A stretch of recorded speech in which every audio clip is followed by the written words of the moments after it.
we are gathered at Cooper's Stadium, in the Cooper's box. Jeff Wilson and Cameron Pearce, appreciating the marvellous support of Cooper's at this wonderful stadium. Also, seen Saturday in the rotunda out the front, a fanatical Nord supporter, Craig Fester Pate, getting married to the marvellous Megan Webster, and again he's another episode of batting well above his weight. So congratulations Fester and Megan, and as Gary McIntosh in his message said through, geez, he hopes Nord wins some premierships to keep Fester happy and that the marriage stays alive. So congratulations you two. Look, over to the AFL draft, and we have Moo Bah! The Crows have sold the bloody farm to get Bryce Gibbs. Now, they go up last year and they say they will not forgo 2 first-round draft choices to get Gibbs. So another year later, what do?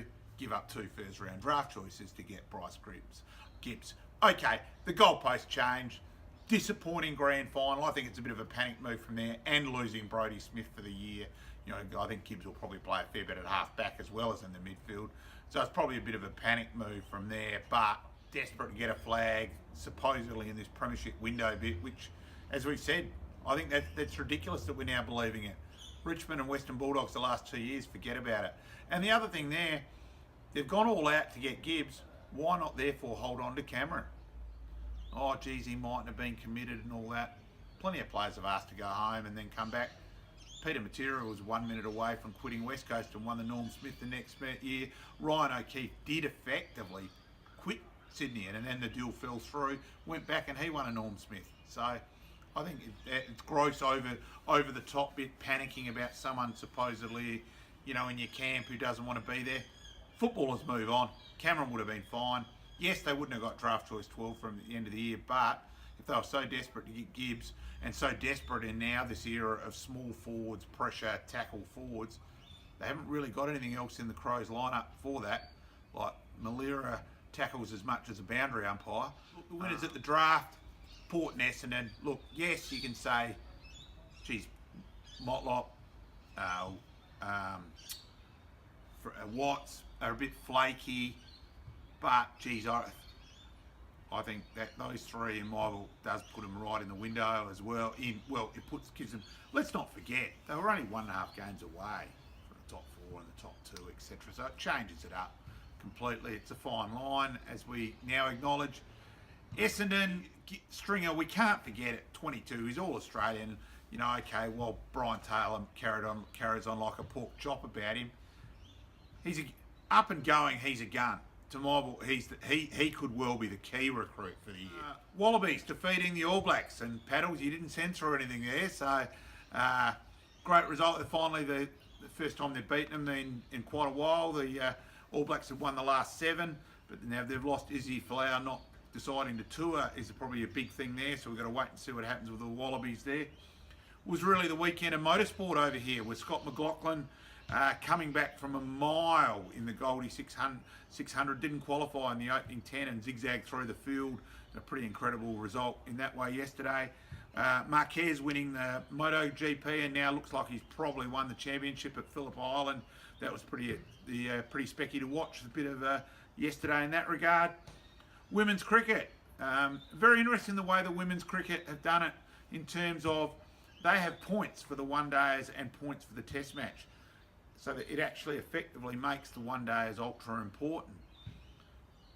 Will it work in men's cricket? I think no, I don't think we'd want that in the Ashes, but it's still an interesting way of looking at it to get importance back to one day cricket. The other thing too on the women's side of things yesterday was it was fantastic. Ash Gardner, captain of the Australian Indigenous side, was a key player yesterday in the girls' side, coming through and when Australia was starting to fall behind in the run rate, and her and Blackwell getting him through, getting him through virtually to the end. So that's great, and hopefully that could spark both sides the sport of cricket, whereas really would be fantastic to get some Indigenous players in the cricket side of things. Redbacks, look, great that we made another final. Disappointing result again in terms of losing another final. At least we're up there now competing. Fair few batsmen in form. Look, we now play New South Wales in the day-night Shield game here starting Friday with Warner, Smith. Geez, I hope Sayers gets Smith out. You will hear me if Sayers gets Smith out, TK. I can assure you of that.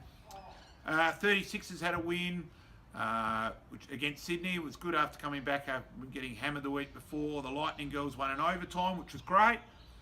Ben Simmons, in terms of the NBA, has kicked off individually with a real big bang, with a triple in terms of stats-wise. Okay, he's disappointed his team's losing, but he's, you know, at the moment, he is really well and truly look like he could be the big thing of Australian basketball. On a worldwide scene, probably as much as anyone ever, quite possibly. Basketball fans, I'd love to get your response on that. Racing-wise, Winks, Cox Plate this week, going for another win in a row. If Winks wins this week, it knocks off Maccabi Diva in terms of the highest stakes winner ever. Just a casual 15 million, you know, just about a week's wages of yours, TK, in terms of that way, which is, you know, incredible buy, you know, Winks, and it looks like it could go at the shortest price favourite since Farlap in 1931. And the other big thing this week, Friday night, Harness Racing returns to Wavell. First time since 1973. It looks like they'll get over 10,000 people there, which will be the biggest crowd at Harness Racing, you know, probably for 30 odd years. So it'll be interesting how that goes, and hopefully that might kickstart things. It'd be great to get things back in the city. Now, my bake of the week, the AFL, Motlop.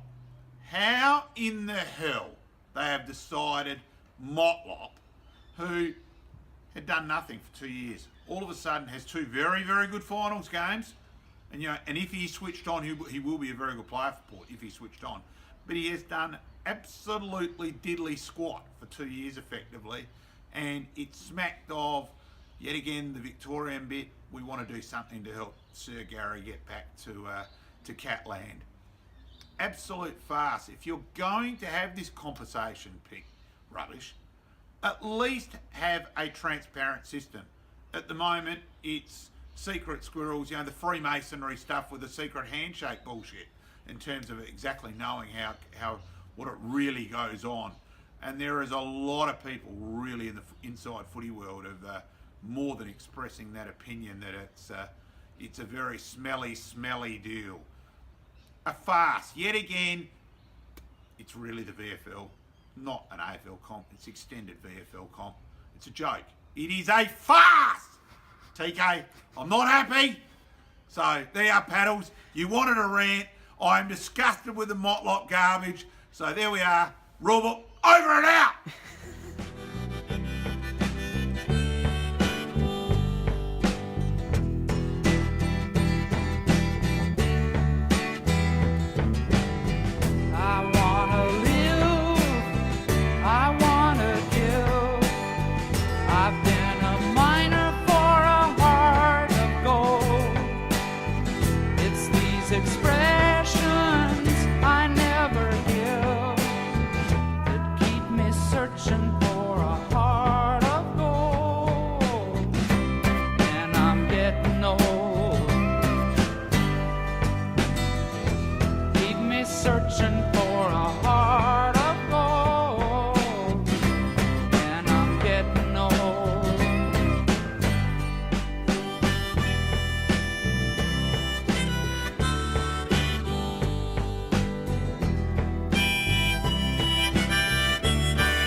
Soul is the leader. Now Nolan starts to shake the reins at Black Caviar. She starts to move up on the near side. She draws level now with a furlong left to go. Now he says go on the mare. She gets about a half length in front of Soul. Restia D'Argent, Moonlight Cloud coming home fast, but it's Black Caviar in front with 100 yards left to go. Here's Restia D'Argent and Moonlight Cloud. He eases up near the line. Here's Moonlight Cloud. It's tight. Black Caviar